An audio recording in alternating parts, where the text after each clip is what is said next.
Preposition, ये NMIMS या प्रतियोगिता परीक्षाओं के लिए प्रीपोजिशंस। प्रीपोजिशन शब्द प्री प्लस पोजीशन से मिलकर बना है, जिसका अर्थ है पहला स्थान।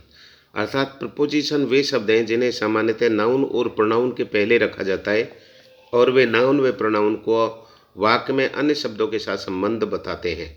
जैसे look at the black board, यहाँ एट प्रपोजिशन है जो ब्लैक बोर्ड को विद्यार्थियों से संबंध बताता है। यहाँ पर कुछ प्रपोजिशंस के लिए प्रयोग दिए गए हैं, जैसे कि पहला है एट इन, स्थान के लिए। एट का प्रयोग छोटे कस्बे, शहरों, कस्बों, स्थानों से पूर्व होता है, जैसे ही लिव्स एट अजमेर, एट आ गया। इनका प्रयोग बड़े शहर, देश आदि के पूर्व होता है, जैसे ही lives in Calcutta, he lives in India. दूसरा है एट और इन, निश्चित समय प्रकट करने के लिए एट लगाया जाता है, जैसे at noon, at night, I meet him at bus stand, at O clock.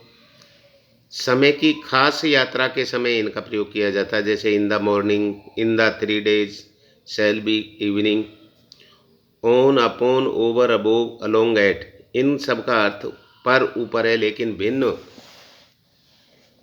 भिन्न है। ऑन, जब वस्तु एक दूसरे के ऊपर हो और स्थिर हो तब संपर्क में हो, जैसे the book is on the table, अर्थात पुस्तक मेज पर है। यहाँ बुक टेबल पर इस पर संपर्क से है तथा स्थिर अवस्था में है, तो ऑन लगेगा।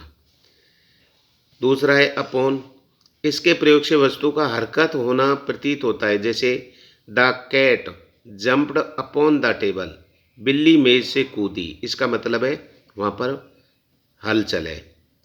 अप, इसके प्रयोग में भी हरकत होना प्रतीत होता है, जैसे ही क्लाइंबिंग अप द ट्री, वह पेड़ पर चढ़ा। इसका मतलब ये भी गतिशीलता यहाँ पर दिखाई देती है। ओवर, चौथा है ओवर, इनके प्रयोग में वस्तु ऊपर होती है परंतु दोनों में कोई संपर्क नहीं होता, जैसे there is a fan over my head, अर्थात मेरे सिर के ऊपर एक पंखा है। ओवर का इस प्रकार से होगा।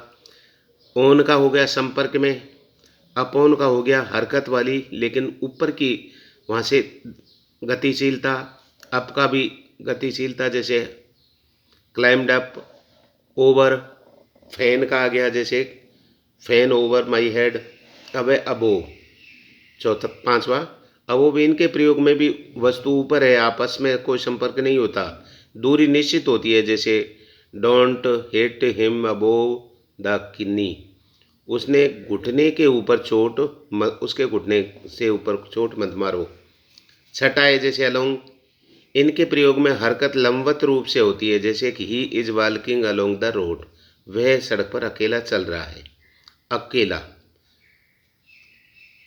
सातवां है एट, इसका अर्थ भी पर है, लेकिन इसमें वस्तु किसी वस्तु के ऊपर नहीं अपितु इसमें निकट होती है, जैसे ही is standing the at the door, अर्थात वह दरवाजे के आसपास है, आसपास का भाव दिखाती है।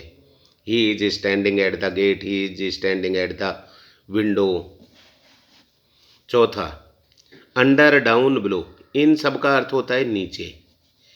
अंडर, यह ओवर का विलोम शब्द है, इसका सामान्य प्रयोग नीचे की ओर किया जाता है, जैसे ये dog is sitting under the table, एक कुत्ता मेज के नीचे बैठा है।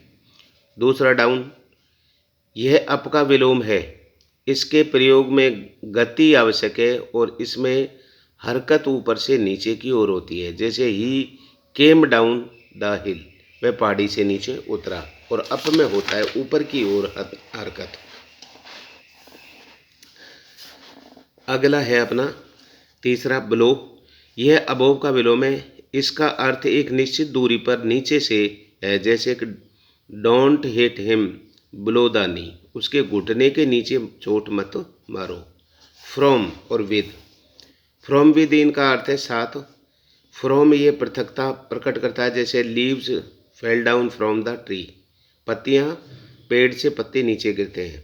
और विद का दूसरा, विद का अर्थ होता है साधन या औजार से जिसकी मदद ली जाती है, जैसे I eat rice with a spoon, मैं चावल से खाता हूँ। Cut this apple with a knife, इस सेब को चाकू से काटो। ये सहायता के लिए है। जैसे हम संस्कृत के अंदर तीसरी विभक्ति लेते हैं, स समम साकम साधम, सात का प्रयोग। फॉर अ सिंस, ये समय की अवधि के लिए है। इनका प्रयोग परफेक्ट और परफेक्ट कंटिन्यूस में होता है। फॉर समय की अवधि और सिंस निश्चित समय को प्रकट करता है। She has been reading the book for 2 hours, for 2 hours अर्थात इसमें पीरियड ऑफ टाइम होता है, समय की अवधि बताई जाती है। वह 2 घंटे से किताब पढ़ रहा है, लेकिन उन 2 घंटों का पता नहीं है, निश्चित नहीं है।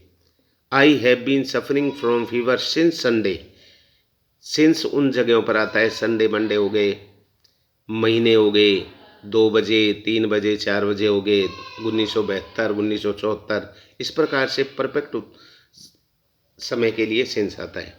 7 बाई का प्रयोग, यह एक महत्वपूर्ण शब्द है। इसके भिन्न भिन्न अर्थ होते हैं।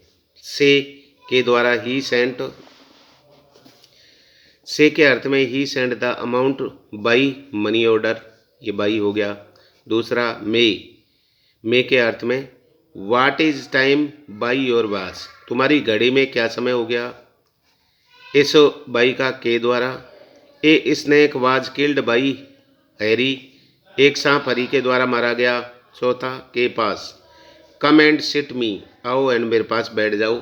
ये यहाँ तक अपने इनको थोड़ा याद कर लें। इतना वीडियो लाइक करें, शेयर करें, सब्सक्राइब